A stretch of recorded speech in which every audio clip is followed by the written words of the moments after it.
আমরা শ্রীধাম নবদ্বীপে ষাটপুর মহাপ্রভুকে দর্শন করতে এসে তার মিজোরামে নরসিংহ অবতার রূপ দর্শন করলাম, তার একটি চিত্র।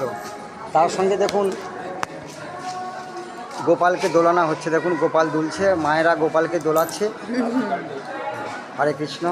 আপনারা দেখছেন ভগবান শ্রীকৃষ্ণ অষ্টসখীকে নিয়ে শ্রীমতী রাধারানী এবং অষ্টসখী, কি অপরূপ দৃশ্য। দর্শন করে আপনারা জীবন ধন্য করুন। হরে কৃষ্ণ। আপনারা আবারই দর্শন করতে পারবেন শ্রীকৃষ্ণ চৈতন্য প্রভু নিত্যানন্দ শ্রী অদ্বৈত গদাধর শিবাদি গৌর ভক্তবৃন্দ। দেখতে পাচ্ছেন মহাপ্রভু নিত্যানন্দ শ্রীবাস অদ্বৈত গদাধর পঞ্চতত্ত্বের রূপ আমরা দর্শন করলাম। হরে কৃষ্ণ। যদি ভালো লাগে একটু কমেন্ট করবেন, একটু বেশি বেশি শেয়ার করবেন, আর ভক্তদের দেখার জন্য একটু সহযোগিতা করবেন, এটা আমার অনুরোধ। আর আপনারা সাবস্ক্রাইব করবেন, মাঝে সব নতুন নতুন ভিডিও, তীর্থ দর্শনের ভিডিও আপনারা পেয়ে যাবেন।